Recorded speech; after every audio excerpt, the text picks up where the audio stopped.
देश की सबसे बड़ी बीमा कंपनी एलआईसी इस समय दो बड़ी वजहों से बाजार में चर्चा में है। एक तरफ कंपनी ने सरकारी bank central bank of India में अपनी हिस्सेदारी बढ़ाई है, वहीं दूसरी तरफ निवेशकों के बीच एलआईसी के 1:1 बोनस शेयर को लेकर उत्साह बना हुआ है। यानी कि एलआईसी अब सिर्फ इंश्योरेंस बिजनेस की वजह से नहीं, बल्कि अपने इन्वेस्टमेंट मूव्स और शेयर होल्डर रिवॉर्ड्स की वजह से भी बाजार का फोकस बनी हुई है। सबसे पहले बात सेंट्रल बैंक ऑफ इंडिया में बढ़ी हुई हिस्सेदारी की करते हैं।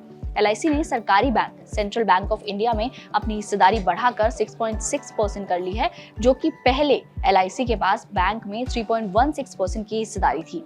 एलआईसी ने 22 मई को ओपन मार्केट से खरीदारी के जरिए इस सरकारी बैंक के 26.26 करोड़ शेयर खरीदे, जो बैंक की कुल हिस्सेदारी का करीब 2.9% होते हैं। एलआईसी की तरफ से हिस्सेदारी बढ़ाने को बाजार एक बड़े कॉन्फिडेंस सिग्नल के तौर पर देख रहा है, क्योंकि एलआईसी लंबे समय से भारतीय बैंकिंग और फाइनेंशियल सेक्टर में बड़ा इंस्टीट्यूशनल इन्वेस्टर रहा है। हाल के महीनों में पीएसयू बैंकिंग शेयरों में भी अच्छी तेजी देखने को मिली है। बेहतर एसेट क्वालिटी, घटते एनपीए और मजबूत क्रेडिट ग्रोथ की वजह से सरकारी बैंकों में निवेशकों की दिलचस्पी बढ़ी है। ऐसे माहौल में एलआईसी का सेंट्रल बैंक ऑफ इंडिया में स्टेक बढ़ाना काफी अहम माना जा रहा है। एनालिस्ट का मानना है कि एलआईसी आमतौर पर लंबे समय के नजरिए से निवेश करती है। ऐसे में ये कदम पीएसयू बैंकिंग स्पेस को लेकर उसके भरोसे को दिखाता है। अब बात करते हैं एलआईसी के बोनस शेयर की। एलआईसी ने अपने शेयर होल्डर्स के लिए 1:1 बोनस शेयर इशू का ऐलान किया है, जिसका मतलब ये है कि निवेशकों को हर एक शेयर पर एक एक्स्ट्रा शेयर मिलेगा, यानी कि एक शेयर फ्री।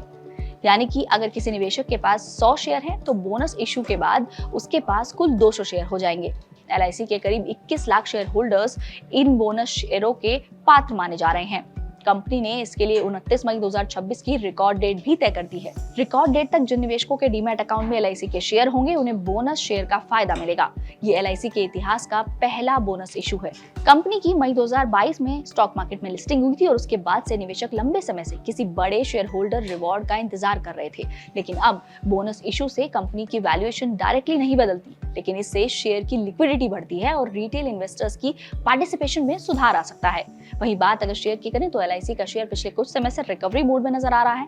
लिस्टिंग के बाद स्टॉक लंबे समय तक दबाव में रहा था, लेकिन अब सरकारी कंपनियों में बढ़ती बाइंग और मजबूत फाइनेंशियल परफॉर्मेंस की वजह से सेंटिमेंट्स बेहतर होते दिख रहे हैं। 26 मई को एलआईसी के शेयर में करीब 1.37% की तेजी देखने को मिली। पिछले एक महीने में स्टॉक में करीबन 3.5% से ज्यादा की तेजी आई है। हालांकि 6 महीनों में शेयर ने करीब 5% का गिरावट भी देखने को मिली है, जबकि पिछले एक साल में ये गिरावट करीबन 2.5% से ज्यादा की रही है। दरअसल एलआईसी सिर्फ इंश्योरेंस कंपनी नहीं है, बल्कि भारतीय शेयर बाजार की सबसे बड़ी इंस्टीट्यूशनल इन्वेस्टर में से एक है।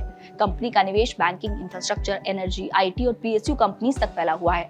एलआईसी के पास देश की कई बड़ी कंपनियों में सिग्निफिकेंट स्टेक्स हैं और अक्सर उसके इन्वेस्टमेंट डिसीजंस को बाजार क्लोजली ट्रैक करता है। एनालिस्ट का मानना है कि सेंट्रल बैंक ऑफ इंडिया में स्टेक बढ़ाना और बोनस इशू दोनों कदम ये दिखाते हैं कि एलआईसी अब अपने इन्वेस्टमेंट पोर्टफोलियो और शेयर होल्डर एंगेजमेंट दोनों पर आक्रामक तरीके से काम कर रही है।